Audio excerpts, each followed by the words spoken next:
欢迎来到自说自话的总裁。传说这本书能让死者说话，曾经失传过，但后来蒙古人发现了这本书，重新整理、公开推广，还流传到了朝鲜、日本和中亚。再后来，一个共济会成员把它带回了欧洲，立刻引起了轰动。这本书叫做《洗冤录》，它的作者宋慈被尊为世界法医奠基人。今天我们就来聊聊他的故事。时间回到南宋时期，广西山区有村民报案，死者身中数十刀，被隐藏在路边的草丛里，初步判断是昨天夜晚被杀害的，应该是强盗干的。本来县官就按照强盗谋杀做个报告，然后上报给朝廷，这个案子就算结束了。但当时在广西巡视的朝廷命官恰好是宋慈，宋慈问县官：死者穿衣服了吗？县官答不上来，问衙役，衙役支支吾吾，只说死得很惨。宋慈立刻断定这里面有冤情，于是亲自前往案发地点调查。果然，死者的衣服鞋帽都在身上，而且凶手下手非常狠，几十个伤口，又小又深。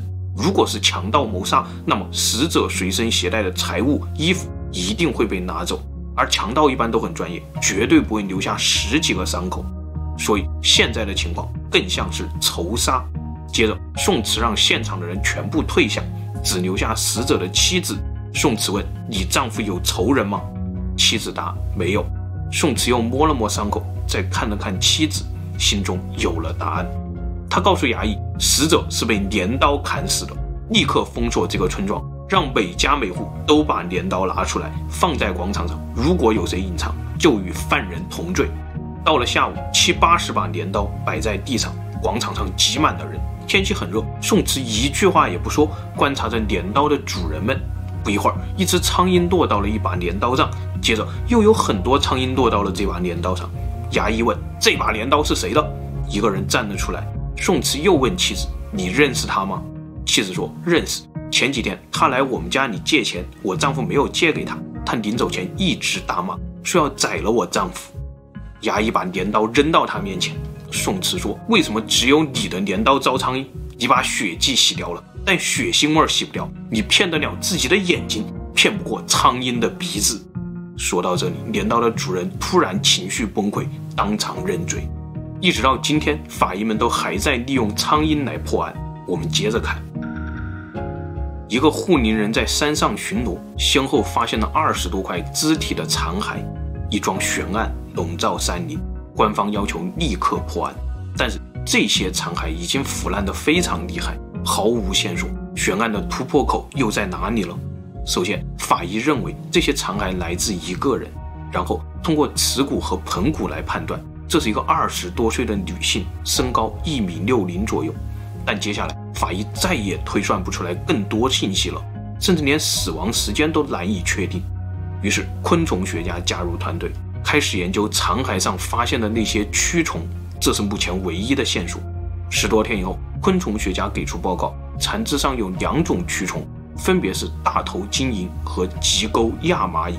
然后昆虫学家培养这2种苍蝇的蛆虫，培养的过程中将蛆虫的长度和残骸上的蛆虫长度做对比，推算出死亡时间。结果2组数据完全不同。大头金蝇显示死亡时间是发现残肢前的3天，而棘钩亚麻蝇显示死亡时间是4天以前。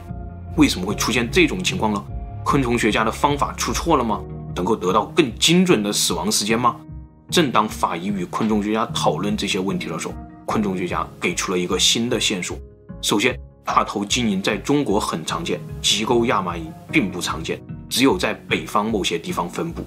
现在的情况可能是这样的，棘钩亚麻蝇是4天前在北方感染的，而大头金蝇是3天前在南方感染的。也就是说，凶杀发生在4天前的北方某地，而抛尸发生在3天前的武汉。很快，警察就从5天前北方失踪人口信息中锁定了目标，死者可能是 C 女士，一个年轻而富有的时尚女性。调查 C 女士，警方又锁定了嫌疑人 Z 从 C 女士那里借了很多钱。同时，警方还通过道路监控发现，案发时 Z 曾经开车去过武汉。警方要求查看 Z 的私家车，但车子早就被嫌疑犯洗得干干净净。警察不可能找到血迹和凶器，线索又断了吗？1天以后，又有了新的转机。原来车的后备箱角落里发现了几只苍蝇的躯壳，一检验正是机构亚麻蝇。但是要定罪，还差最关键的证据 DNA。最终，法医从躯壳的周围提取到了血液样本，经过 DNA 比对，正是 C 女士。案件告破，原来一只小小的苍蝇竟然隐藏了这么多线索。700多年前的方法和思路，今天还在被使用。怪不得洗冤录传到欧洲的时候会引起轰动。时间回到1867年，我们再来看看洗冤录与共济会的关系。这年，一个叫做贾尔斯的年轻人在剑桥学院答辩，经过层层选拔以后，他被送到东方研究汉学。传说贾尔斯的任务很特殊，和别的外交官汉学家不一样，他似乎对朱熹的理学更感兴趣。这个学说在日本被叫做格致，翻译科学的时候，日本人最开始就是使用格致这个词。但在中国，朱熹理学被简化成三从四德、三纲五常那一套。贾尔斯刚刚来到中国的时候，他很失望，他翻译了《三字经》《千字文》等等最基础的理学教材。他发现朱熹理学中格物致知的科学精神在中国已经失传了，中国人已经不再用伏羲、女娲手中的尺规去思考。看来尺规的科学精神在全球只属于共济会，科学必将打倒一切愚昧。他开始编撰汉语拼音，他认为是这个复杂的汉字束缚了中国人的思维，中国人必须废除汉字才能与科学接轨。中国第一版韦氏拼音就是他完成的。后来五四运动的时候，我们还真的差点用韦氏拼音废掉了汉字，这又是另外一个故事了。回到贾尔斯的故事，6年以后，1837年，在宁波城里，贾尔斯被邀请参加一场中国的升堂审案。中国的青天大老爷办案，自然和伦敦的大法官不一样。贾尔斯看得兴致勃勃，他发现中国官员办案好像都有一本参考书，县官有，师爷有，甚至很多资深的衙役也有。贾尔斯问这是什么？师爷告诉他这是中国的办案大全。贾尔斯借走了师爷的书，上面写着《洗冤集录》。当晚贾尔斯就惊呆了，这本《洗冤集录》简直太科学了，里面全是各种检验尸体、推理案件的实操案例和理论思想，这些理性的思路简直比同时期的欧洲法医不知道发达到哪里去了。再一问，这本书的作者竟然是600年前的宋朝法官，叫做宋慈，正是朱熹弟子的弟子。原来这就是自己要找的东西，格物致知的科学精神在600年前就已经能写出洗冤录，而现在中国人只不过是刻意忘记了而已。从那以后，贾尔斯开始崇拜中国文化，他甚至还给自己改了一个中文名字迪里斯。他认为自己也是理学传人。洗冤录中还有更科学的故事，我们接着看。书中说，有一次城外发现了一具烧焦的尸体，宋慈怀疑他并不是被大火意外烧死，而是先被谋杀，再伪造大火焚尸灭迹。要检验这个猜想，就必须找出证据。宋慈先让人把尸体抬走，然后把那块地面扫干净，接着用很浓的米醋和酒泼在那块地面上，酒和醋慢慢渗到地下，同时地下的血液也就显现了出来。竟然有血液，那证明死者不是被大火烧死，而是被利器杀害。对比地上的血迹和尸体的位置，发现血迹最多的地方是头部，仔细检查，果然在太阳穴的地方发现了一个被匕首刺伤的痕迹。接着宋慈控制嫌疑人，搜查可疑地点，找到了和伤痕匹配的凶器。这里用醋和酒让血液显现的方法，感觉上就像是神话一样，但是事实上它非常的科学。原理大概是这样的，血液中的蛋白质遇到醋酸以后会凝结成纤维，而酒精可以溶解这些纤维，同时酒精又有很好的挥发性，挥发出来的时候就能将这些纤维蛋白显现出来。直到今天，法医都在用这个原理来还原被洗掉或者被损毁的血迹。但是如果血迹非常非常少，这个方法似乎就不灵了。在现代科技中，法医们会利用紫外线、荧光剂等等光学方法来发现微量的残留血迹。宋慈那个时候又用什么方法呢？宋慈在书中接着说，有一次，一个案件中出现了一个完全没有外伤的死者，但也不是中毒。本来这个案子已经被判定是自然死亡，凶手就将逃脱。这个时候，提刑官宋慈接收案件，重新检验。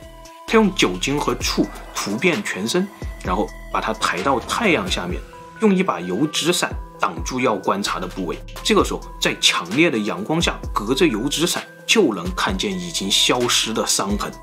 这个太黑科技了，完全和紫外线验伤是一个原理。因为油纸伞是红色、褐色、淡黄色和桐油的本色组成的，这就可以过滤到阳光中的一些光线。剩下的光线有很多红外线和紫外线，这些光线照在表面上，就能够让细微的伤痕显现出来。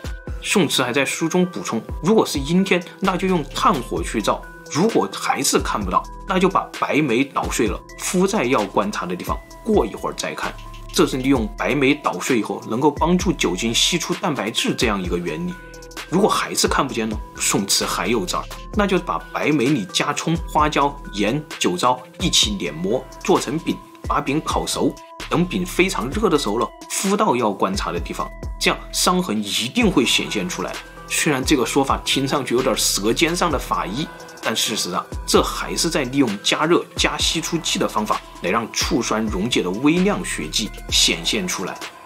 看到这里，大家应该都能明白迪里斯当年的心情了吧？当时欧洲最顶尖的化学光学原理全都给宋慈用上了，就是为了寻找一丝丝血迹。无论是检验过程还是专业精神，都太理性了，更何况这些还是发生在600年前的事儿。宋慈还在书上记载了破伤风，他也知道破伤风是因为某种外物通过伤口进入身体所导致的。这妥妥的20世纪细菌学呀，是不是有点凌乱？具体的记载书上是这么说的：南宋的法律中规定了一个制度，叫做孤。孤就是说，如果你打伤了别人，那么要留院观察，观察的这段时间就叫做保孤。如果伤者在保孤期内死了，那么你就要被按照杀人犯来治罪。如果是用手脚伤人，那么保孤10天；如果是用他物伤人，保孤20天。他物的定义很详细，比如检验以后发现你的鞋很硬，那么这个鞋也算他物，不算手脚。刀伤、烧伤、骨折，保孤30天。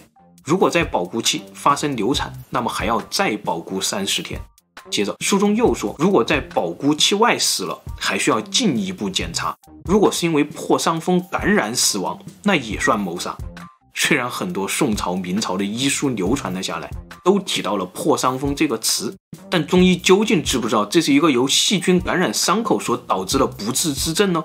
从来就没有一个统一的说法。很多挺中医的学者都会拿《洗冤录》中这一段来说事儿：破伤风、灌注、致命、生死。灌注、伤口、致命，这都是在表明，至少在南宋的时候，中医是明白破伤风原理的，只是差临门一脚，用显微镜发现这个灌注到伤口中的东西原来是会动的小生物细菌。公元1247年，62岁的宋慈写完了《洗冤集录》。